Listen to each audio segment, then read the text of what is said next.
আপনারা এখন দেখছেন অমৃত ভগবত। শুদ্ধ হৃদয় ছাড়া, নিষ্কপট সরল হৃদয় ছাড়া ভগবানকে পাওয়া যায় না।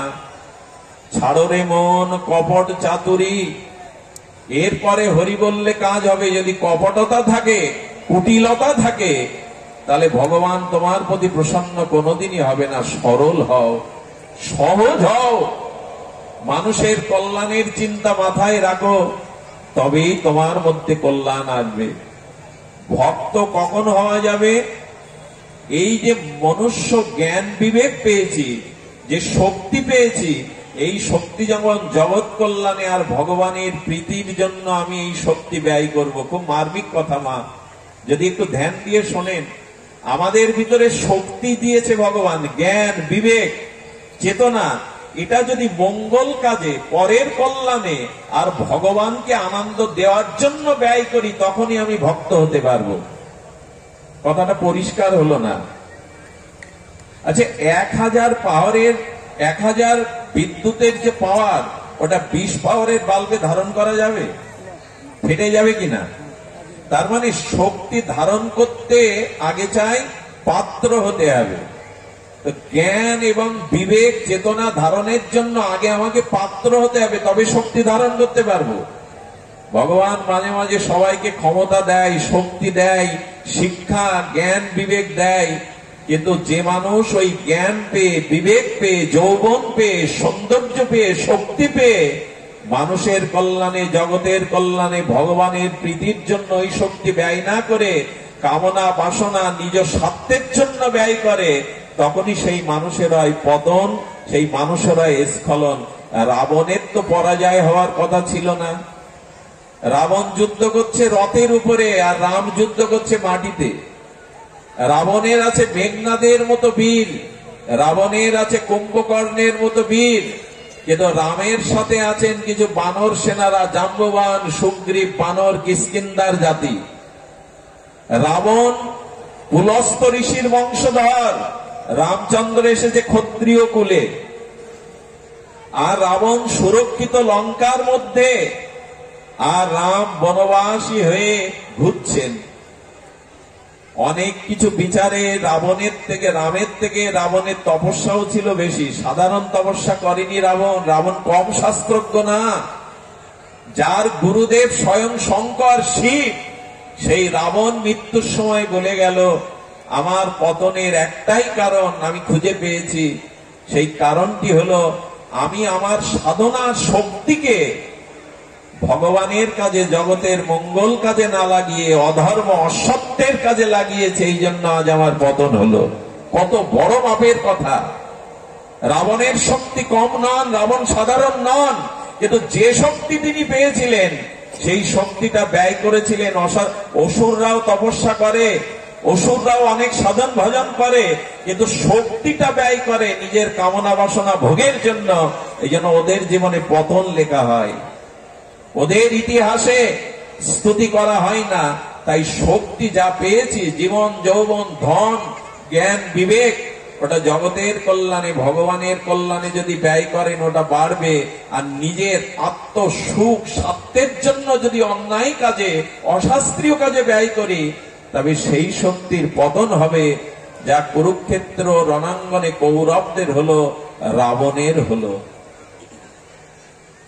কত বড় মাপের কথা! দেখুন, যে শক্তিটুকু আপনার আমার মধ্যে আছে, ওই শক্তিটুকু ভগবানের সেবার জন্য, জগতের মঙ্গলের জন্য, অন্যের কল্যাণের জন্য ব্যয় করলে ওই শক্তি বৃদ্ধি পাবে। ওই শক্তির দ্বারা আপনি ভক্তি লাভ করতে পারবেন। কিন্তু শক্তি যখন আপনি বিপরীত অন্যায় কাজে, ভোগের কাজে, অকল্যাণের কাজে ব্যয় করবেন, তখনই কৌরবদের মতো, রাবণের মতো পরিণতি নেমে আসবে। আর বর্তমান সময়ে সেটাই হচ্ছে। শক্তি প্রয়োগ করছি কিসে আমরা? আমাদের অর্থ সৎ কাজে ব্যয় হচ্ছে, আমাদের শিক্ষা বিদ্যা বুদ্ধি সৎ কাজে ব্যয় হচ্ছে। ভগবানের, আচ্ছা শক্তি তো ভগবানের অন্য কারণ আছে, যার শক্তি তাকে কিছু দাও না। আচ্ছা, জলের তরঙ্গ হয়, তরঙ্গের জল হয়, একটু কথা বলবেন আপনারা। সমুদ্রের ঢেউ হয়, ঢেউয়ের সমুদ্র হয়। আচ্ছা, তরঙ্গ এবং জল এরা কি আলাদা? দুই বস্তু, কিন্তু নাম যে দুটো, একটি জল আর একটি জলের তরঙ্গ, দুটো হয়ে গেল না? বলে দুটো নয় তো, এক জল ছাড়া তরঙ্গ বলে আলাদা কিছু অস্তিত্ব নাই। কিন্তু জলটা বাতাসের যোগে তরঙ্গায়িত হয়, ঢেউ হয়, ও জলই, অন্য কিছু না। কিন্তু আমরা দেখছি জলের তরঙ্গ, জলের ঢেউ। তেমনি ভগবান বলেন এই জগৎ সংসারে যারা শক্তি পেয়েছে, ধন পেয়েছে, জ্ঞান পেয়েছে, বিবেক পেয়েছে, এই অনন্ত বিশ্ব ব্রহ্মাণ্ড ওই জলেরই ঢেউ, অর্থাৎ আমারই শক্তি। তোমাদের এর মধ্যে কিছু নেই। ঢেউয়ের মধ্যে জলই পাবেন, জলই ঢেউ হবে, জল ছাড়া ঢেউ হবে না, জল ছাড়া তরঙ্গ হতে পারে না। তেমনি ভগবান ছাড়া জীবের নিজস্ব কোন শক্তি এই জগতেই নাই। আচ্ছা, মরা মানুষ নিজের চেষ্টায় দাঁড়াতে পারে? অনেকের ঘুম আসছে, ছেড়ে দেবো, কষ্ট দেবো না, ঘুমায়েন না। অনেকদিন পর আপনাদের মুখগুলো দেখছি। মরা মানুষ কি নিজে দাঁড়াতে পারে? আচ্ছা, হাত আছে, পা আছে, পুরো বডিটা আছে, বসতে পারে না, দাঁড়াতে পারে না, কেন পারে না? ওর মধ্যে আত্মা নাই, শক্তি। তুমি দাঁড়াতে পারো না, তুমি কথা বলতেও পারো না, তুমি চাইতেও পারো না। তোমাকে কেউ দেখাচ্ছে, তোমাকে কেউ চলাচ্ছে, এইটা ভুলে যেও না। শক্তি ভগবানের। ঢেউয়ের গঙ্গা হয় না, গঙ্গার ঢেউ হয়। তরঙ্গের জল হয় না, জলেরই তরঙ্গ হয়। তেমনি যেখানে যা কিছু বিভূতি শক্তি সব ভগবানেরই, তোমার নয়। তো যার শক্তি তার কাজে একটু ব্যয় করো না, এরই নাম ভক্তি। ভক্তি মানে হই হুল্লোড় করা না, ভক্তি মানে আবেগ নয়। ভক্তি মানে ভগবানের শক্তিকে অন্যের কল্যাণে, সমাজের কল্যাণে, মানুষের কল্যাণে আর ভগবানের প্রীতির জন্য ওই শক্তি নিবেদন করার নামই হলো ভক্তি। ভজন আর ভক্তি কাকে বলে? আমার অনেক জন্মের কামনা বাসনা হৃদয় আমাকে বিপদগামী করে। তো এই যে আমার স্বভাব, অহংকার বাসনা, কাম বাসনা, কর্ম বাসনা যে আমাকে পুনঃ পুনঃ জন্ম মৃত্যুর স্রোতে ভাসায়, সাধনা তাকেই বলে, ভক্তি তাকেই বলে। ওই কামনা বাসনার স্রোত থেকে বিপরীতে যখন আমাকে মুক্তি দিতে পারে, এই জন্ম মৃত্যু চক্র থেকে চিরদিনের মতো আমি নিষ্কৃতি পাবো, এইটি নামই হলো ভজন, এরই নামই হলো ভক্তি।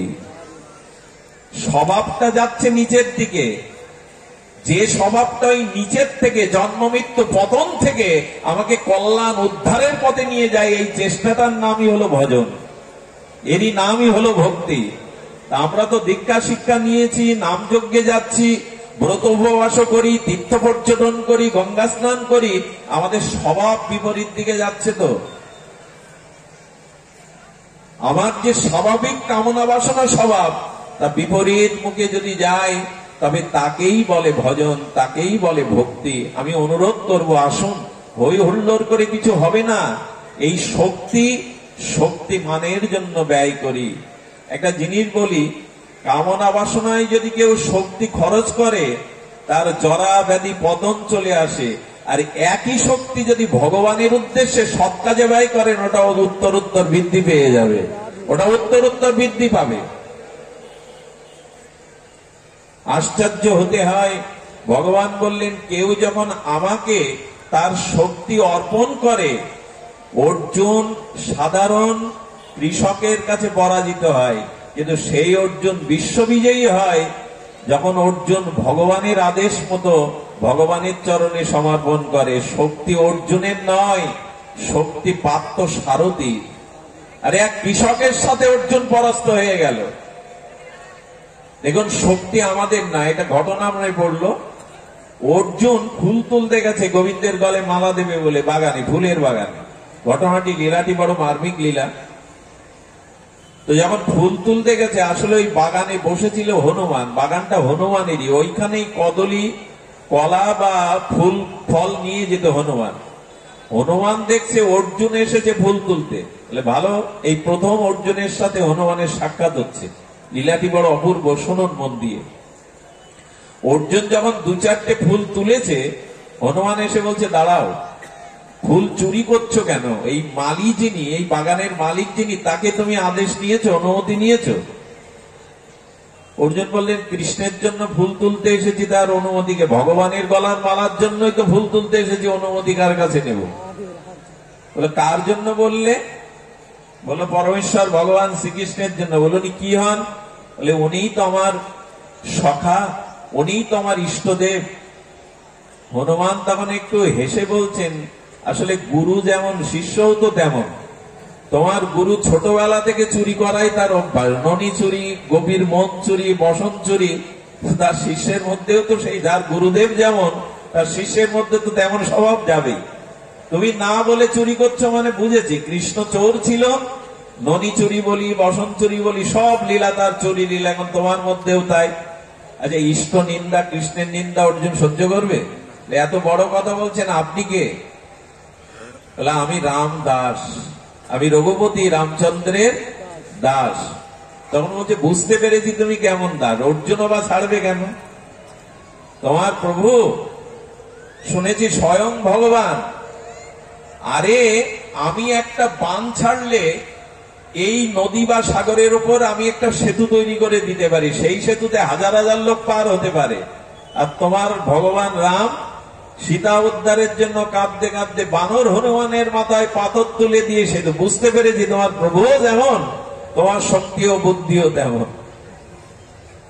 দুজন শ্রেষ্ঠ মানুষ যখন কথা বলে, সে কথাগুলো খুব মধুর হয়ে ওঠে, কথামৃত হয়ে ওঠে। অর্জুনকে তখন প্রস্তাব দিচ্ছে, আরো একটা বাঁধ দিয়ে দেখাও না সেতু করে।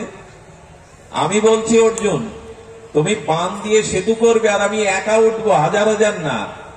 আমার ভার যদি তোমার সেতু সহ্য করতে পারে তবে মানবো তোমার প্রভু শ্রেষ্ঠ, আর যদি ভেঙে যায় তাহলে তুমি কি করবে? অর্জুন তখন বীরত্বের দ্বারা বলে বসেছে, আমার তীরের দ্বারা এই সেতু যদি ভেঙে পড়ে, তোমার ভার বহন না করতে পারে, আমি আগুন জ্বালিয়ে আত্মহত্যা করব, প্রতিজ্ঞা করলাম আমি ক্ষত্রিয়। শুরু হোক। অর্জুন তীর দিলেন, সেতুও তৈরি হলো। রামচন্দ্রকে ডাকছে, হনুমান। অর্জুন কিন্তু নিজের বীরত্বের দ্বারা ওটা করলেন। হনুমান তখন প্রভুকে ডাকতে শুরু করেছেন, প্রভু তোমার চরণ আশ্রয় করে আমি পরাজিত কখনো হয়নি। প্রভু আমার গায়ে অযুত শক্তি রূপে তুমি ভর করো, এক একটি লোমকূপে এক একটি পর্বতের মতো শক্তি দাও। ভগবানকে প্রার্থনার দ্বারা হনুমান এত শক্তি, উনি তো সাক্ষাৎ শঙ্কর। হনুমান কে? হনুমান সাক্ষাৎ শিব। প্রভুর চরণ সেবার জন্য হনুমান রূপে দাস রূপে এসেছিলেন।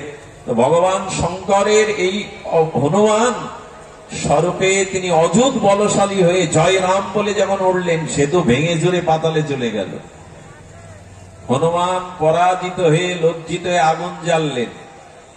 অর্জুন আগুন জ্বাললেন, যখন ঝাঁপ দিতে যাবে হাত জড়িয়ে জড়িয়ে, সর্বনাশ, এখন যদি পুড়ে মরে তো দায় আমার। বলে দেখো অর্জুন, পরাজিত হয়েছে, তোমাকে পুড়ে মরতে হবে না, আমি তোমাকে এমনি। বলে না, আমি ক্ষত্রিয়, আমি যা বলি তাই করি। হনুমান তখন ভগবানকে ডাকতে শুরু করেছেন, বাঁচাও প্রভু, এ তো দেখছি ওর মৃত্যুর কারণ হব আমি। যেই ভগবানকে ডেকেছে, কৃষ্ণ দেখছেন আমার ভক্ত বিপদে পড়ে গেছে। কৃষ্ণ ব্রাহ্মণের রূপ ধরে এসে বলছেন, একজন আগুনে ঝাঁপ দিচ্ছ আর একজন হাত ধরে টানছো, ঘটনাটা আমি বিদ্য, আমাকে বলো না। পূর্বের ঘটনা বললে ভগবান তখন বুদ্ধির সপ্তমের দ্বারা বলছে, আচ্ছা অর্জুন যে প্রতিজ্ঞা করেছে আর তোমাদের মধ্যে যা ঘটে গেল, তৃতীয় ব্যক্তি কেউ সাক্ষী রূপে ছিল? বলে না, কেউ ছিল না। বলে তাহলে তো বিচার ঠিক হবে না, বিচার করবে তো তৃতীয় ব্যক্তি। আচ্ছা আমি একটা প্রস্তাব দিচ্ছি, দেখো তো মেনে নেওয়া যায় কিনা। আমার সামনে অর্জুন এবার তীর দিয়ে সেতু করবে, তুমি উঠবে, এবার যদি ভেঙে যায় আমি সাক্ষী থাকলাম, অর্জুন আগুনে ঝাঁপ দিয়ে আত্মহত্যা দেবে। হনুমান মনে মনে বললেন, বেঁচে গেছি, অন্তত কিছুটা সময় তো পাবো। আরে অর্জুন তখন তীর নিক্ষেপ করলেন, ব্রাহ্মণ রূপে ভগবান তীরে দাঁড়ালেন বটে। হনুমান পূর্বের নাই প্রভুকে স্মরণ করে সেতুর উপরে উঠে দেখছেন, সেতু আর দুলছে না, সেতু আর ভেঙে পড়ছে না। হনুমান পার হওয়ার পরে বললেন, আমার প্রভু ব্যতীত আমার ভার সহ্য করার ক্ষমতা বিশ্ব ব্রহ্মাণ্ডে কারো নাই।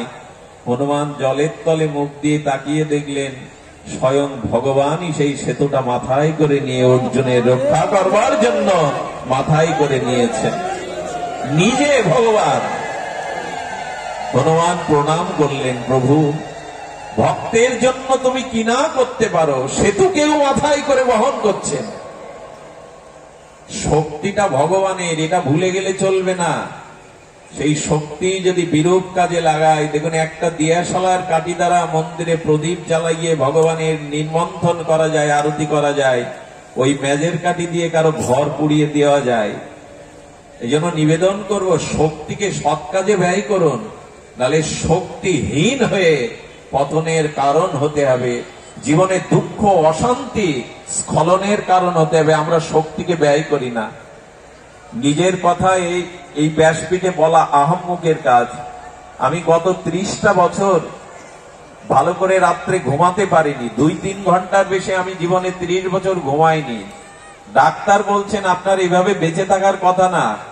আমি প্রশ্ন করেছিলাম বৃন্দাবনের মহাত্মাদের কাছে, বৃন্দাবনের মহাত্মা বলল, সাধু সঙ্গ হরিকথাতে যদি তুমি সময় বা শক্তি ব্যয় করো, জানবে ওই 2 ঘন্টার নিদ্রা বিষয়ী লোকের 8 ঘন্টার নিদ্রার মতো বিশ্রাম হয়ে যাবে যদি সৎ পথে থাকতে পারো। বৃন্দাবনের সাধুরা 24 ঘন্টা পারলে ভজন করে, ঘুমায় কখন জানেন? ওই জপ করতে করতে আধা ঘন্টা ঝিমিয়ে নিল, ওই ওদের ঘুম। শক্তি যদি সৎ কাজে ব্যয় করেন, শক্তি আরো বৃদ্ধি পাবে।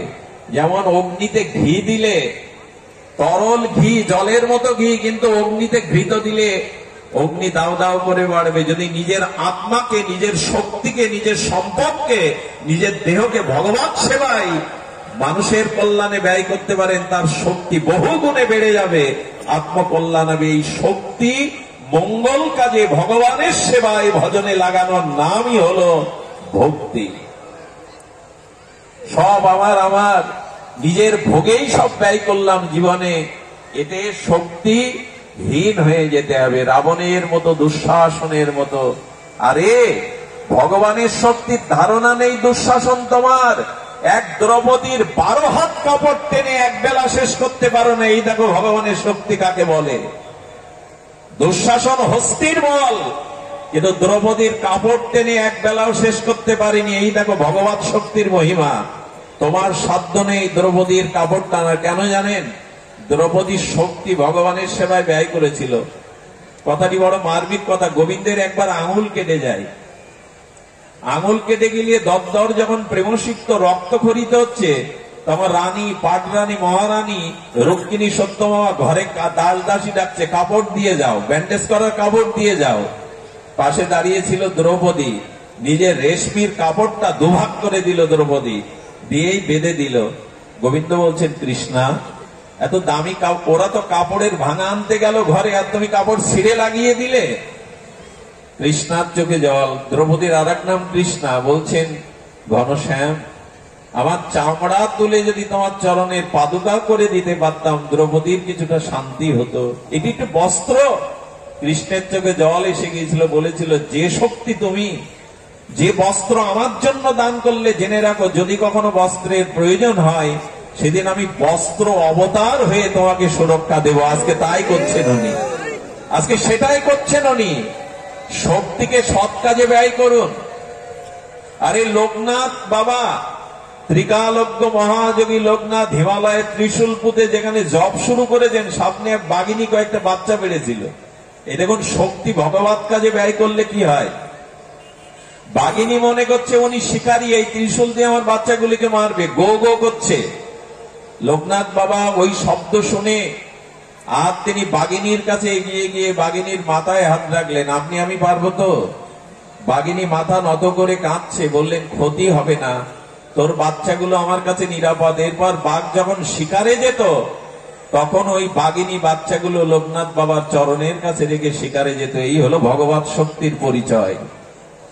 মহাপ্রভু ঝাড়িখণ্ড জঙ্গলে বাঘের গায়ে পা লেগেছে চৈতন্য মহাপ্রভু। এই দেখুন আমাদের ভগবানের, আমাদের ইষ্টদেবের, আমাদের প্রেমময় ঠাকুরের বাঘের গায়ে পা লাগলে বাঘ ছাড়বে? মহাপ্রভু তুমি যতই জগায় মাদায় উদ্ধার করো, যতই তুমি প্রেম বিলাও, বাঘ তোমার প্রেম নেবে। ব্যাঘ্রের দিকে তাকিয়ে মহাপ্রভু বলছেন, ব্যাঘ্র, ব্যাঘ্র কত জন্ম জন্মান্তরের অপরাধে শপথ সংকুল হিংস্র যন্ত্র হয়েছে তুমি। মহাপ্রভু মধুর প্রেমাদিষ্ট হয়ে, গল্প নয়, সেই জায়গাটি এখনো আপনারা গিয়ে দেখে আসতে পারেন। ঝাড়িখণ্ড জঙ্গলে বিলুটি গ্রাম, যেখানে এই লীলাটি হয়েছিল, আজও সাক্ষী দিচ্ছে বৃন্দাবনে যাওয়ার পথে। আর এই বিলুটি গ্রামে এখনো সেই চিহ্নগুলো আছে। মহাপ্রভু এগিয়ে গিয়ে আজ অনুলম্বিত ভুজ প্রসারিত করে রাধা ভাবের দুটিতে প্রেম দৃষ্টিতে চেয়ে বললেন, ব্যগ্র কৃষ্ণ কহ। এটি গল্প নয়, গাথা নয়। ব্যগ্র মহাপ্রভুর দিকে তাকিয়ে তার প্রেম দৃষ্টিতে হরিনাম শুনে ব্যগ্র তার হিংস্রতা ভুলে গেল। হাত নাই, দুটো পা সামনে তুলে উনি ওনার স্বরে গো গো করে মহাপ্রভুকে অনুসরণ অনুকরণ করে কৃষ্ণ বলতে লাগলেন। একটা বাঘ নয়, 7টি বাঘ এলো, অনেকগুলো হরিণ এলো, সাপগুলো এলো, হস্তি জীবজন্তু এসে মহাপ্রভুকে ঘিরে কীর্তন করছেন। সেদিনের ইতিহাস চৈতন্য চরিতামৃতের পাতায় কবিরাজ কৃষ্ণ গোস্বামী স্বর্ণফলকে লিখেছেন। হরিণার ব্যগ্র চুম্বন করছেন। যদি দেখতে চান, ওইখানে মহাপ্রভুর 16 ইঞ্চি পরিমাণ দীর্ঘ চরণ চিহ্নটা পাথরের বুকে গলে আছে। সেখানে বাঘের পায়ের সাপগুলো এসেছিল, পাথর গলে গিয়ে সাপের চিহ্নগুলো আছে। হাতির পায়ের চিহ্ন, হরিণের পায়ের চিহ্ন আজও সাক্ষী দিচ্ছে পাথর গলে। মহাপ্রভু ব্যগ্রকে হরিণকে আলিঙ্গন করে প্রেমাবিষ্ট হরিনাম দিয়ে তাদের নাচাচ্ছেন জঙ্গলের মধ্যে। এই হলো শক্তির পরিচয়, এই হলো যথার্থ ভগবত ভক্তির পরিচয়। মহাপ্রভু ভক্ত হয়ে এসেছিলেন আর ভক্তিকে দেখিয়ে গেলেন জন্তু জানোয়ারের মধ্যেও পর্যন্ত।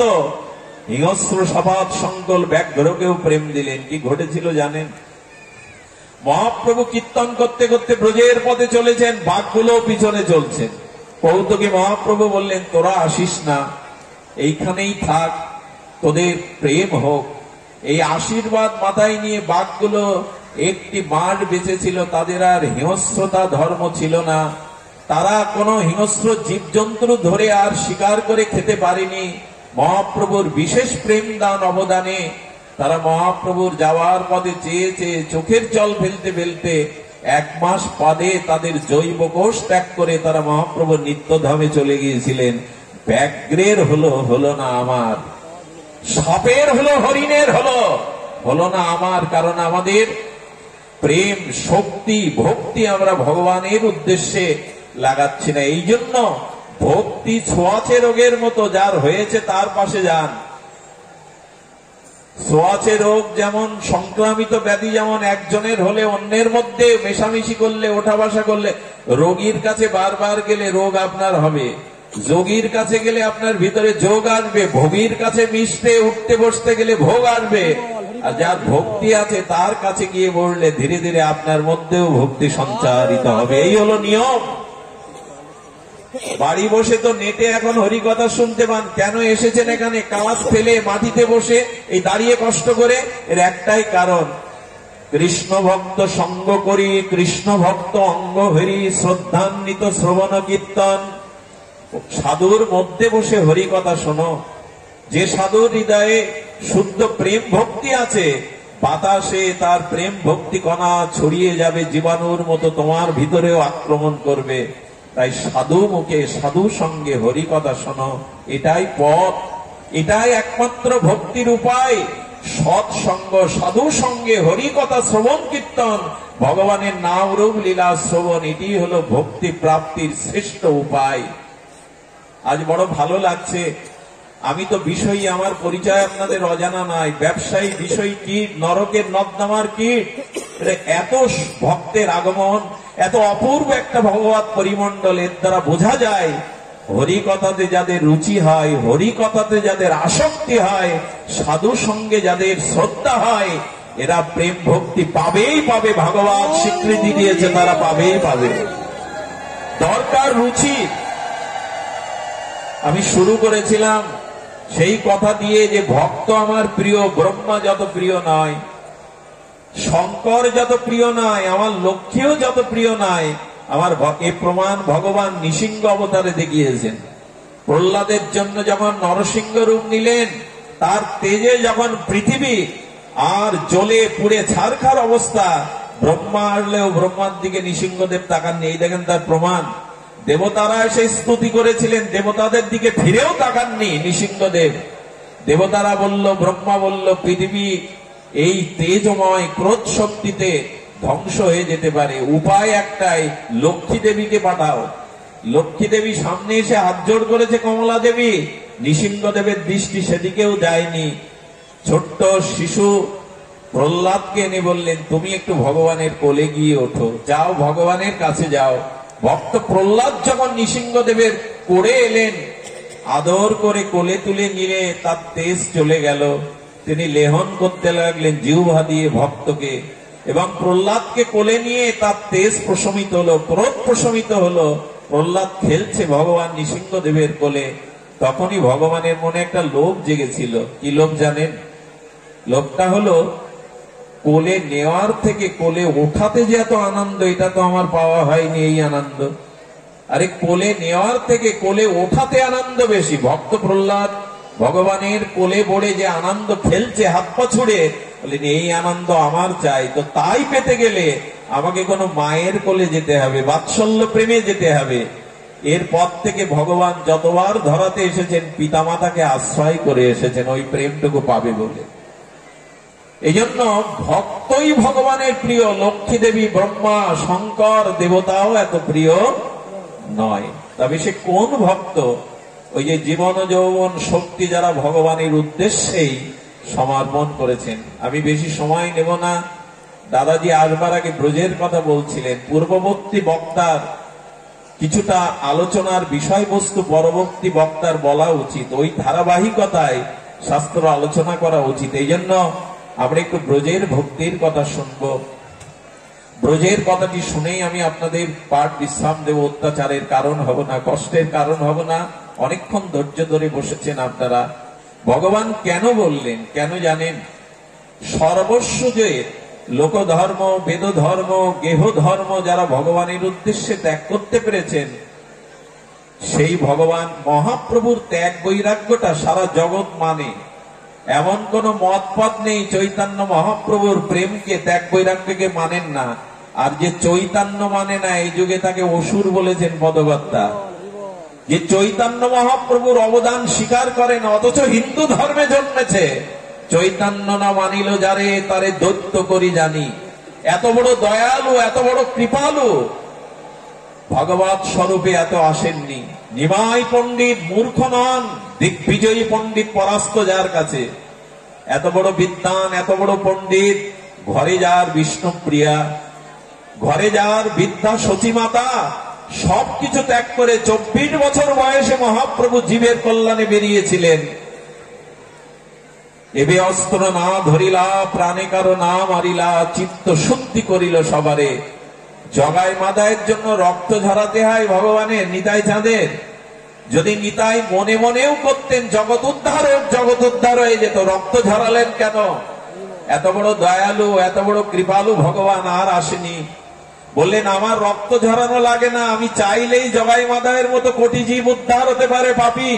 তবে রক্ত ঝরিয়ে আমি জগৎকে দেখিয়ে গেলাম। এবার তোমাদেরকে কৃপা করবার জন্য, করুণা দানের জন্য, প্রেমের জন্য আমি নিজের শনির তপ্ত রক্ত ঝরিয়ে আমি প্রমাণ করে গেলাম আমি প্রেম নিয়ে এসেছি, এবার কারো সংহার করতে আসেনি। এ কথা তো বেশি দিন আগের কথা নয়, 500 বছর পৃথিবীর ইতিহাসে বেশি সময় না। এই তো সেদিনই এই কৃপা করলেন। হরিনাম প্রেম দানে নিতাই চাঁদ 20টা বছর ভারত পরিভ্রমণ করলেন পায়ে হেঁটে। 24 বছর বয়সে মহাপ্রভু বেরোলেন এই প্রেমের কারণে। তা যারা চৈতন্যের দানকে আজ কোথায় পেতাম এই ভাগবত? কে দিল বৃন্দাবন? কে দিল আমাদের নবদ্বীপের মহিমা? কে রথযাত্রা জাতীয় পর্যায়ে নয় আন্তর্জাতিক পর্যায়ে নিয়ে গেল? মহাপ্রভুর অবদান, নিতাই চাঁদের অবদান। আজ বিশ্বব্যাপী হরিনাম, আজ বিশ্বব্যাপী যুগল আরাধনা, আজ বিশ্বব্যাপী ভাগবত, এটি মহাপ্রভুরই অবদান, নিতাই চাঁদেরই অবদান। তাই হিন্দু ধর্মে, সনাতন ধর্মে জন্মগ্রহণ করে যারা চৈতন্যকে না মানে, বলেছেন চৈতন্য না মানিল যারে, তারে দৈত্য করি মানি। এত বড় অবদান আমাদের ভাগবত স্বরূপে। খুব সবার অবদান আছে, সব অবতার, সব মহাপুরুষের অবদান আছে। কিন্তু জগৎ থেকে এখন যুগল উপাসনা বাদ দিয়ে দিন। নবদ্বীপ বৃন্দাবন পুরী ধাম বাদ দিয়ে দিন, ভাগবত বাদ দিয়ে দিন, জগৎ অন্ধকার নেমে আসবে। জগতের যেটুকু আলো বিচ্ছুরণ করে পথ দেখিয়েছেন মহাপ্রভু। একথা আমার গায়ের জোরের কথা নয়, একথা আমি আপনাদের ব্যাসপীঠে বসে মাইকে জোর করে বলা গায়ের জোরের সিদ্ধান্ত নয়। ইতিহাস খোঁজ করে দেখুন চৈতন্য দেবের অবদান। ভাগবত জীব জানত না, রাধা রানীকে জানত না, যুগল উপাসনাও জানত না, সবই তার অবদান। ওই সে দয়ালো নাহি আর, ওই সে দাতা নাহি আর, গুণ কে হোনারে বর্ণিবারে। এই জন্য চৈতন্য মহাপ্রভু কি দিয়ে গেলেন? এই ব্রজ ভক্তি। শুধু হরিনাম না, বৃন্দাবনের গোপী প্রেম, রাধা প্রেম, এই প্রেম সর্বোন্নত কক্ষায়। স্বয়ং ভগবানের জন্য গোপীদের কি প্রেম শুনবেন? দুটো কথা না বললেই নাই। শাস্ত্রে এটা লেখা হয়নি, শাস্ত্রে এমনটা লেখা হয়নি। দাদা আমার সময় হলে বলিয়ে দিলেন, বিজয় দা সময় হলে জানিয়ে দিন।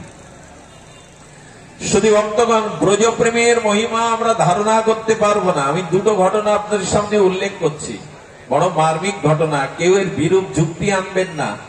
শুনেছিলাম রাধা কুণ্ডের অন্যতম শ্রেষ্ঠ ভজনানন্দী মহাপুরুষ নৈয়ায়িক বড় পণ্ডিত নামে যিনি বিশ্বখ্যাত, আমাদের সেই শ্যামসুন্দর বড় পণ্ডিত বাবাজি, তিনি বলেছিলেন একবার 80 বছরের এক ব্রজ সাধক, তিনি মহাত্মা, 80টা বছর ভজন করেছেন, 80 বছর বয়স।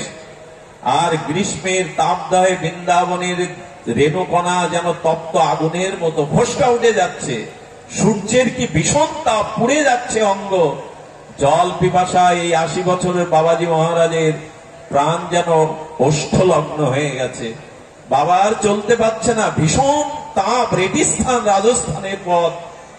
এক ব্রজবাসী মা কিছু ঘাস কেটে গাভী মায়ের জন্য মাথায় করে আসছে। আপনারা জানেন ব্রজবাসীরা যখন হাঁটে মনে হয় নৃত্য করছে, ওরা ব্রজবাসীরা যখন চলে না মনে হয় নৃত্য করছে, ওরা যখন কথা বলে তখন মনে হয় যেন সঙ্গীত সুধা আলাপ করছে। ওদের কথায় গান, ওদের চলায় নৃত্য।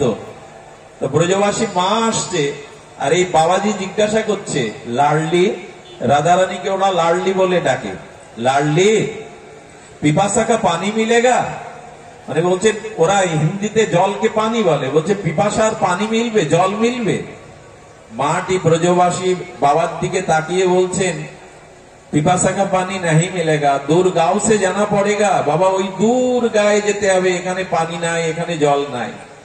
বাবা তখন রাধে বলে বসে পড়ে বলছে, রাধে তোমার ইচ্ছা আমি এখানেই প্রাণ ত্যাগ করি, কারণ জল না পেলে আমি এখনই দেহ ছাড়বো, আমি বাঁচবো না প্রাণে, আমি মারা যাব। যেই মারা যাব বলেছে, ওই মাটা 2-4 পা এগিয়েছিল, আবার পিছিয়ে এসেছে, ঘাসের বোঝাটা রেখেছে, রেখে বাবাজির দিকে তাকিয়ে বলছে, খুব পিপাসা বাবা, খুব পিপাসা লেগেছে? বলে, হ্যাঁ রে মা, আমি এক বিন্দু জল না হলে বাঁচবো না।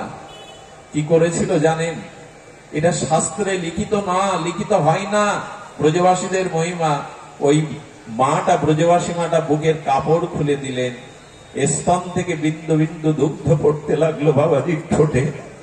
ওই দুগ্ধ তার অধরামৃত ভেদ করে যখন গালে গেল, উনি প্রেমে মূর্ছিত হয়ে পড়ে গেলেন। এ গল্প কথা নয়, ব্রজবাসীদের দেখা ঘটনা। যখন ব্রজবাসী ওই বাবার মূর্ছা ভাঙলো, তখন ওই ব্রজমা চলে যেতে গিয়ে তার চরণ চিহ্নটা ব্রজ ধুলিতে মাখানো ছিল। উনি গড়াগড়ি দিতে দিতে একটা কথাই বলেছিলেন, মা রে, আমার এ জন্মের না, আমার জন্ম জন্মান্তরের তৃষ্ণা বুঝি আর দূর হলো। এই হলো ব্রজবাসী। আরে এক বুড়ি মা, দুজন বাবাজিকে মাধুকরী দিতে যান, রুটি আর সবজি। ওরা অযাচক বৃত্তি, কারো কাছে চেয়ে খায় না, বসে বসে ভজন করে। বুড়িমা রুটি ছেকে একটু সবজি তৈরি করে আর গোপালকে, রাধারানীকে একটু ভোগ লাগিয়ে নিয়ে যায় ঝুড়ির মধ্যে করে। এত রৌদ্র, পা পুড়ে যাবে বলে দুটো চটি নিয়েছে। আর চটি তো বৃন্দাবনে ওরা পায়ে দেয় না ব্রজবাসীরা। তো কি করেছেন, ওই চটি দুটো ওই রুটি সবজির যে ঝুড়ি ছিল, ভুল করে পায়ে না দিয়ে ব্যস্ত যাবে বাবারা, চোখ বন্ধ করে রাধারানীর ধ্যান করে, নিত্যলীলা স্মরণ করে, তাড়াতাড়ি ভুলে সেই রুটির ওপরেই সেই জুতো ধুলো মাখানো রেখে দিয়েছে। বাবাজির সামনে গিয়ে ঝুড়ি নিয়ে বলছে, বাবা মাধুকরী লিজিয়ে, জুতো মাখা রুটি নেবে তো বাবা? কিন্তু বলতে পারছেন না, মা কষ্ট পাবে। বৃদ্ধা মা এনেছেন কষ্ট করে, বললেন মা ভোগ নেই, ক্ষুধা নেই মা, আজকে প্রসাদ পাবো না। দ্বিতীয় দিন একই অবস্থা। তৃতীয় দিন এসে বলছে আমার কোনো অপরাধ বাবা, প্রসাদ নিচ্ছ না, ফিরিয়ে দিচ্ছ, আমার ভজনই তো তোমাদের সেবা করা। বলতে যাবে কেবল ঝুড়ির দিকে তাকিয়ে কি দেখলো জানেন? ছোট গোপাল ওই জুতো মাখানো রুটির মধ্যেই বসে ছিঁড়ে ছিঁড়ে রুটিগুলো খেয়ে দেখাচ্ছে, বাবা এদের বিচার করতে যেও না, এরা সাধারণ না। এসব কথা অন্যজন অন্য সম্প্রদায় শুনলে বিতর্ক তুলতে পারে। ভক্তদের জুতো মাখানো রুটি খাওয়াচ্ছ, কিন্তু ভক্তির কাছে ভগবানকে বিষ দিলেও অমৃত হয়ে যায়, একথা তিনি জানিয়েছেন। পুতনার বিষও ভগবানের কাছে অমৃত হয়ে যায়। ব্রজবাসী মায়ের এই ভাবনা দেখে মা লুটিয়ে পড়লেন ওই মায়ের চরণে। মা আমরা তোমাদের চিনতে পারিনি, আমরা তোমাদের বুঝতে পারিনি, কৃষ্ণ তোমাদের ঘরের সন্তান। শুধু ভক্তবৃন্দ, এই হলো ব্রজবাসীদের প্রেম। তো সেই ব্রজবাসীরা সর্বস্ব দিয়েছিলেন গোবিন্দকে। রাধা রানী গোপী সুন্দরীগণ তাদের দেহ ধর্ম, বেদ ধর্ম, কুল ধর্ম ত্যাগ করার ফলে গোবিন্দ তাদের কাছে ঋণী হয়ে গেছিলেন। সেই কথাটি বলেই আমি পাঠ বিশ্রাম করছি। কথাটি বড় মার্মিক। গোবিন্দ এসেছেন রাধারানীর কুঞ্জে, খুব ধ্যান দিয়ে শুনুন। গোবিন্দ রাধারানীর কুঞ্জে আসার পরে রাধারানীর কুঞ্জে রাধারানীর চরণের কাছে বসে যায়। তার মধ্যে আমি একটু অনুরোধ করব, এই লীলা শ্রবণ করতে গিয়ে আমাদের মনে যেন রাধারানীকে আমরা রক্ত মাংসের যুবতী না ভেবে বসি। এটা ভগবানের লীলা, এটা রক্ত মাংসের আমাদের জগতের লীলা নয়। রাধারানীর চরণ দুখানার তলে গোবিন্দ বসে বলছেন, হে রাধে, হে রাধে, তুমি যদি অনুমতি দাও তোমার চরণ দোকান আমি একটু হস্তে নিতে পারি। এখানে কিন্তু রাধারানীকে যদি মেয়ে ভাবেন, যুবতী ভাবেন, ভুল হয়ে যাবে। রাধা কৃষ্ণ আলাদা নয়, রাধা কৃষ্ণ এক আত্মা, দুই দেহ ধরি অনন্য বিলাসের রস আস্বাদন করি। রাধারানীর চরণ প্রিয়জন হলে ছোট ছোট বাচ্চাদের চরণে দেখবেন পিতামাতা চুম্বন করে। বাচ্চারা ছোট ছোট চরণ দিয়ে পিতামাতার বুকে মুখে পদাঘাত করতে থাকে। এটাকে অপমান করবার জন্য? এতে পিতামাতা কি কষ্ট পায়? আজ ভক্তের চরণ দোকানা গোবিন্দ হাতে তুলে নিয়েছেন। আমাদের জয়দেব গীত গোবিন্দে এটা লিখতে পাচ্ছেন না, তাই গোবিন্দ নিজে গীত গোবিন্দে এই লাইনটা লিখেছিলেন। আবার বলি কথাটি, রাধারানীর চরণ গোবিন্দ মাথায় নেবে, বুকে নেবে, গীত গোবিন্দ জয়দেব এটা লেখার সাহস পাচ্ছে না। কি করে নেবে? গোবিন্দ জয়দেবের রূপ ধরে এসে গীত গোবিন্দ এই শ্লোকটি লিখে গিয়েছিলেন। আমি কেন বলছি যে লক্ষ্মীও আমার কাছে এত প্রিয় না, ব্রহ্মা ও শঙ্করও প্রিয় না, যত ভক্ত আমার কাছে প্রিয়। এই দেখুন, রাধারানীর থেকে শ্রেষ্ঠ ভক্ত কে আছে সংসারে? সর্বস্ব ত্যাগ করেছেন গোবিন্দের জন্য। আর কবি জয়দেবের গীত গোবিন্দ, গোবিন্দ নিজে লিখলে রাধারানীর চরণ দোকানা হাতে নিয়ে গোবিন্দ বলছে, তমসি মম জীবনম, হে রাধে তুমি আমার জীবন। এ কোনো সাহিত্যের কথা নয়, এ কোনো কবির কাব্য নয়, স্বয়ং গোবিন্দ লিখে নিয়েছেন, তমসি মম জীবনম, হে রাধে আমার জন্য তোমরা সর্বস্ব ত্যাগ করেছো, তাই তোমরাই আমার জীবন। তমসি মম ভূষণম, হে রাধে সতী নারী যেমন শাখা সিঁদুর তার অঙ্গের ভূষণ, তেমনি তোমাদের মতো প্রিয় গোপীরা ভক্তরা হে রাধে আমার ভূষণ তোমরাই। রাধারানী যদি বামে না দাঁড়াতেন গোবিন্দের, গোবিন্দ ভুবন মোহন হতে পারতেন, মদন মোহন হতে পারতেন না। রাধারানী বামে না দেখালে গোবিন্দ ভুবন মোহন হতে পারতেন, বিশ্বমোহন হতে পারতেন, মদন মোহন হতে পারতেন না। শক্তি তো উনি। শক্তি ছাড়া শক্তিমান পাওয়ার হাউসে বিদ্যুৎ না থাকলে এই বাল্ব জ্বলবে না, মাইকের কথা শব্দ দূরে যাবে না, এগুলি নয়, বাল্বগুলো নয়, পাওয়ার হাউসের বিদ্যুৎটাই হলো শক্তি। রাধারানী হলেন শক্তি, গোবিন্দ হলে শক্তিমান। পুকুর না হলে ওখানে জল দাঁড়াবে কি করে? রাধারানী হলো আশ্রয় রূপ পুকুর, গোবিন্দ হলো সেখানে বাড়ি জল। রাধারানী আশ্রয়, গোবিন্দ বিষয়। এই জন্য আশ্রয় তত্ত্বকে বলছে তমসি মম ভূষণম, তমসি মম ভব জলাদিরত্নম। রাধারানীকে বলছেন গোবিন্দ চরণ দোকানী, তুমি আমার এই প্রেম সমুদ্রের রত্ন স্বরূপ। এরপরে গোবিন্দ রাধারানী চরণটা বুকে না নিয়ে মস্তকে নিয়ে সেই বিখ্যাত কথা যা গোবিন্দ নিজে লিখেছিলেন, স্মর গরল খণ্ডলাম মম শিরসি মণ্ডলাম দেহি পদপল্লব মুদারাম। হে রাধে, তোমার কমল পল্লব চরণ তুমি আমার মস্তকে রাখো, যাতে প্রেম বিরহ থেকে আমি শীতল হতে পারি। আমাদের ভজন হলো এই যুগল উপাসনা। শ্রীধাম বৃন্দাবন যুগল ভজন ধন মোহে করাল উপদেশ। ভগবানকে অতি প্রিয় মনে করে, নিজের প্রতি মনে করে, নিজের সর্বস্ব ধন মনে করে যারা হৃদয়ে রেখে ভগবানকে ভালোবাসতে পারে, এই হলো ব্রজভাব, এই হলো গোপীভাব। গোপী আনুগত্য বিনা ঐশ্বর্য জ্ঞানে ভজিলেও নাহি পায় ব্রজে ব্রজেন্দ্র নন্দনে। ভগবানকে খুব বড় মনে করলে, ভগবানকে খুব উপরের মনে করলে প্রেম হয় না গো। ভগবানকে পুত্রের ন্যায়, সখার ন্যায়, প্রিয় পরমের ন্যায় ভালোবাসতে হবে, তবে এই ভালোবাসাটাই প্রকৃত ভালোবাসা। খুব বড় আর খুব ছোটর মধ্যে প্রেম হয় না। এই জন্য ভগবানকে নিজজন মনে করো, নিজ আপনজন মনে করে ভালোবাসাটাই হলো ব্রজভক্তি। যাই হোক, আজকের এই অনুষ্ঠান যারা আয়োজন করেছেন ধন্য তারা। আজকের এই অনুষ্ঠানে যারা পৃষ্ঠপোষকতা করেছেন, গ্রামবাসী, আশেপাশের মানুষজন, নিশ্চয়ই গৌর গোবিন্দ আপনাদের প্রতি প্রসন্ন আশীর্বাদ বর্ষণ করছেন। আমি একটা অনুরোধ করি, সনাতন ধর্মের মানুষ আমরা সবসময় ভালো থাকি না। দেশকাল পরিস্থিতির মধ্যে আমাদের ভেতরে আছে ভয়, শঙ্কা, অনেক কিছু। আমি অনুরোধ করব, আসুন আমরা নিজেদের ভিতরে অন্তত একত্রিত হওয়ার চেষ্টা করি। বিভেদ অনেক থাকতে পারে। দেখুন, আজ কৃষ্ণ মন্দির আছে, আজ রাম মন্দির আছে, আজ ওড়াখান্দির মন্দির আছে, আজ ঠাকুরের সৎসঙ্গ আছে, কিন্তু হিন্দুদের যে মন্দিরের অভাব, সেই মন্দিরটার নাম মিলন মন্দির, যেখানে সব হিন্দু এক জায়গায় বসতে পারবে। সেই মিলন মন্দিরটা আজ আমাদের নাই। এটা আমার মন্দির, এটা তোমার মন্দির, এটা এই, ওটা ওই, এটা এমন একটা থাকা উচিত ছিল এই জাতির স্বার্থে।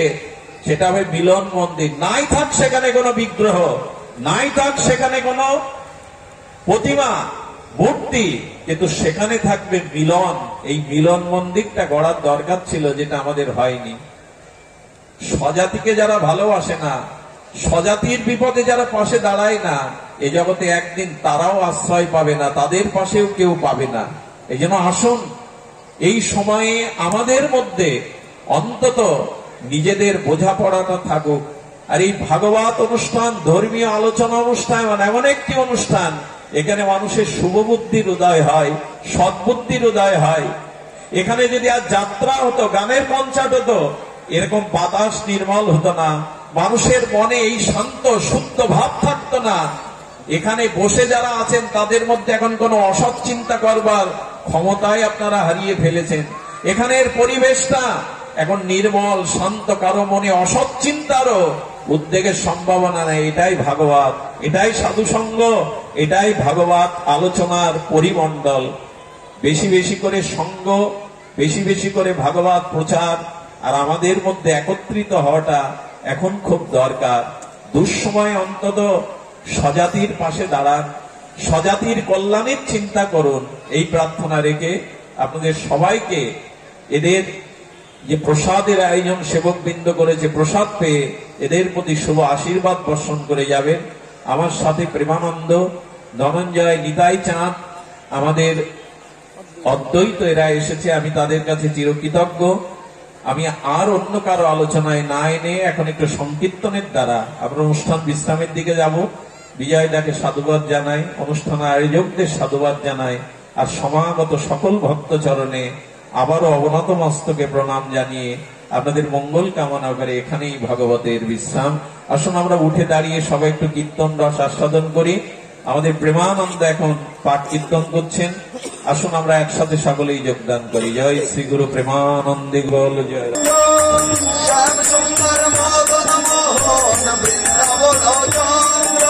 রাধা রমন রস বিহারে শ্রী গোকুলানন্দ, রাধা রমন জয় জয় রাধা কান্ত রাধা বিনোদ শ্রী রাধে গোবিন্দ, রাধা বিনোদ শ্রী রাধে রাসেশ্বরী বিনোদিনী রায় ভানুকুল চন্দ্র রাসেশ্বরী বিনোদিনী রায় ভানুকুল চন্দ্র জয় ললিতা বিশাখায়াদি যত সখী বৃন্দ ললিতা বিশাখায়াদি যত সখী বৃন্দ শ্রীরূপ মঞ্জরিয়া দে মঞ্জরিয়া নন্দ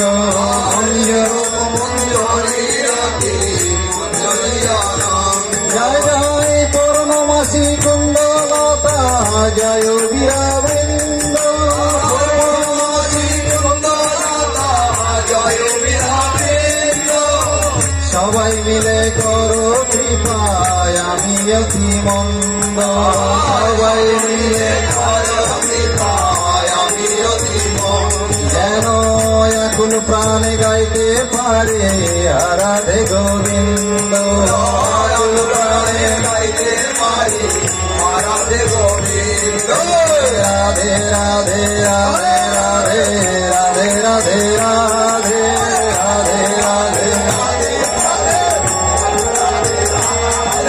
রাধে রাধে রাধে রাধে জয় জয় শ্রী রাধে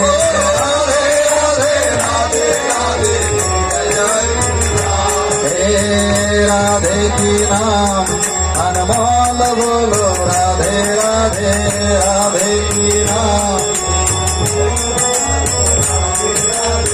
श्यामा की नाम अनमोल बोलो राधे राधे श्यामा की नाम गंगा भी बोले राधे यमुना भी बोले राधे गंगा भी बोले राधे यमुना भी बोले राधे गंगा भी बोले राधे यमुना भी बोले राधे गंगा भी बोले राधे यमुना भी बोले राधे शंकर की डमरू की आवाज बोले राधे राधे शंकर की डमरू की आवाज आवे राधे राधे राधे राधे जय जय श्री राधे राधे राधे राधे राधे जय जय श्री राधे राधे राधे राधे राधे जय जय श्री राधे राधे राधे राधे राधे राधे राधे जय जय श्री राधे राधे राधे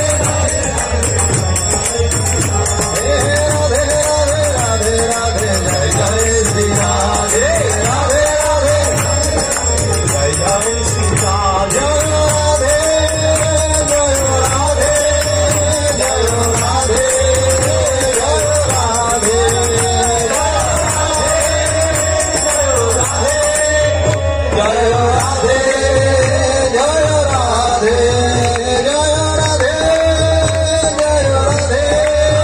जय राधे जय राधे जय राधे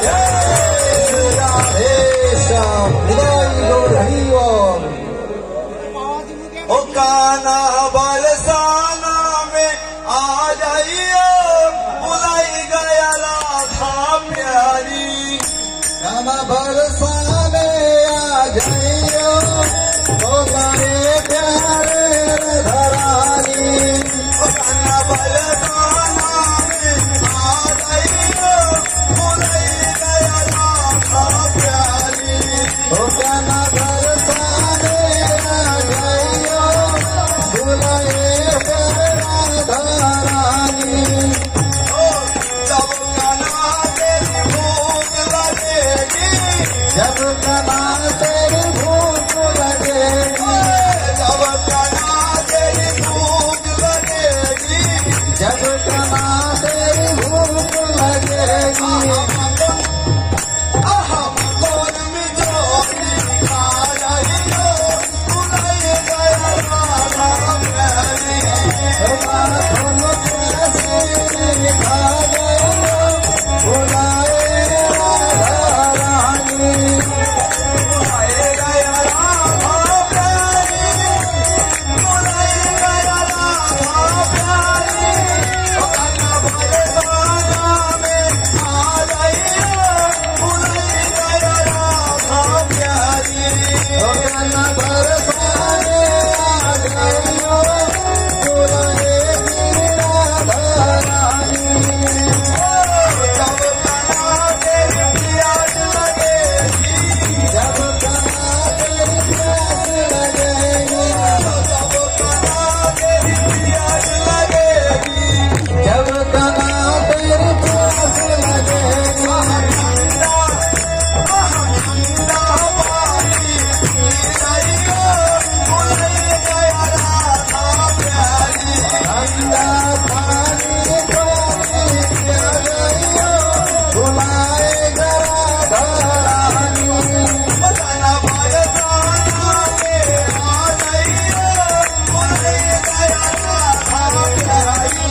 बुलाए गए राधा रानी। जब कना तेरी गल में लगेगी, जब कना तेरी गल में लगेगी, जब कना तेरी गल में लगेगी, जब कना तेरी गल में लगेगी, मयूर पंखा ले गइयो बुलाई गया राधा प्यारी। जब कना तेरी गल में लगेगी, जब पंखा ले गइयो बुलाए गया राधा रानी। बुलाए गया राधा प्यारी, बुलाए गया राधा प्यारी, बुलाए गया राधा प्यारी, बुलाए गया राधा प्यारी। राधा बरसाना पे आ जाइए, बुलाए गया राधा प्यारी। राधा बरसाने में आ जाइए, बुलाए गया राधा रानी। जब कना तेरी ठंड लगेगी, जब कना तेरी ठंड लगेगी, जब कना तेरी ठंड लगेगी, जब कना तेरी ठंड लगेगी, कमली कंबल ले जाइयो बुलाए गया राधा प्यारी। जब कना तेरी ठंड लगेगी, मखमली कर ले गइयो बुलाए गए राधा रानी। যেখানে যখন খুব ঠান্ডা লাগবে তখন এই যে মখমলি কম্বল আছে ওইটা দিয়ে গায়ে দিবে, তাহলে তোর কোনো ঠান্ডা লাগবে না। আর কি বলছে তখন তো খুব নীল লাগবে, ঘুম পাবে। ওহো जब कना तेरी नींद लगेगी, जब कना तेरी नींद आएगी, जब कना तेरी नींद लगेगी, जब कना तेरी नींद आएगी, कमली कंबल से सो जाइयो बुलाए गया राधा प्यारी। जब कना तेरी नींद आएगी, मखमल कंबल सो जाइयो बुलाए गया राधा प्यारी। मुझे प्यारो लागे श्यामलिया, प्यारो लागे श्याम पिया, मुझे प्यारो लागे श्यामलिया, प्यारो लागे श्याम पिया। अरे नंद की पिया श्याम पिया, अरे गैया चरावे श्यामलिया, अरे गैया चरावे श्यामलिया, अरे बंसी बजावे श्याम पिया।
যাদবায় মাধবায় কেশবায় নমঃ, যাদবায় মাধবায় কেশবায় নমঃ। গোপাল গোবিন্দ নাম শ্রীমধুসূদন গোপাল গোবিন্দ নাম শ্রীমধুসূদন গিরিধারী গোপীনাথ মদন মোহন গিরিধারী গোপীনাথ মদন মোহন শ্রী চৈতন্য নিত্যানন্দ শ্রী অদ্বৈত সীতা নিত্যানন্দ শ্রী অদ্বৈত সীতা হরি গুরু বৈষ্ণব ভগবত গীতা হরি গুরু বৈষ্ণব ভগবত গীতা জয় রূপ সনাতন ভট্ট রঘুনাথ জয় রূপ সনাতন ভট্ট রঘুনাথ শ্রী জীব গোপাল ভট্ট দাস রঘুনাথ গোপাল ভট্ট দাস রঘুনাথ এই ছয় গোসারি করি চরণ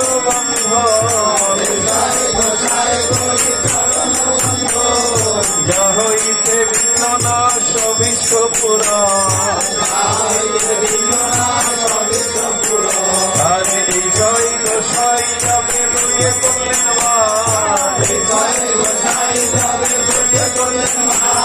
রাধা কৃষ্ণ নিত্য লীলা করিলেন প্রকাশ বলে আনন্দে বল হরি ভজ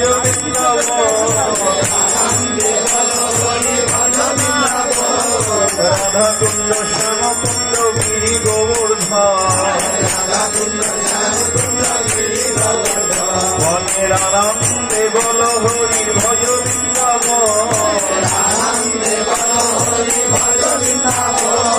ললিতা বিশাখা যত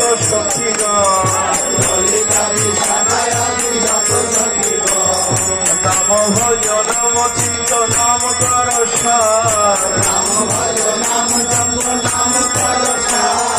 কলি যুগে নাম বিনা গতি নাহিয়া হরে কৃষ্ণ কৃষ্ণ কৃষ্ণ হরে হরে হরে রাম রাম রাম হরে হরে সবাই বলুন হরে রাম রাম রাম হরে কৃষ্ণ কৃষ্ণ কৃষ্ণ হরে হরে হরে রাম রাম রাম হরে হরে হরে কৃষ্ণ কৃষ্ণ কৃষ্ণ হরে হরে হরে রাম রাম হরে হরে আনন্দে বল হরি ভজ আনন্দে বল হরি ভজ শ্রী গুরু বৈষ্ণব পদে মজাইয়া হরে শ্রী গুরু বৈষ্ণব পদ ব্রহ্ম করিয়া হরি নাম সংকীর্তন কহে নরোত্তম হরি নাম সংকীর্তন কহে অধম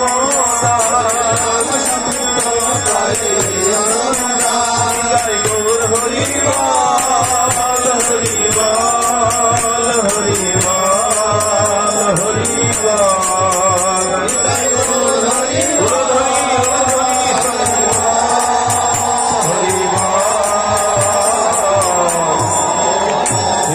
चैतन्य श्री नित्यानंद श्री अद्वैत गदाधर शिवासादि गौर भक्तवृंद की जय श्री राम नवद्वीप धाम की जय श्री राम नवद्वीप वासी की जय सुरध्वनि भागीरथी गंगा की जय श्री राम वृंदावन धाम की जय श्री राम वृंदावन वासी की जय जमुना माई की जय बंशीवट की जय राधा कुंड श्याम कुंड की जय दादास कानन की जय रसस्थली की जय राधे श्याम सुंदर की जय राधा मुरारी मोहन की जय राधा कालाचांद की जय राधा गोविंद गोपीनाथ की जय राधा मदन मोहन की जय राधा बांके बिहारी की जय श्री राम वृंदावन धाम की जय भक्तिदात्री तुलसी महारानी की श्रीमद भगवत गीता की श्रीमद भागवतम की आज के आनंद आयोजन की जय श्री गुरु प्रेमानंदे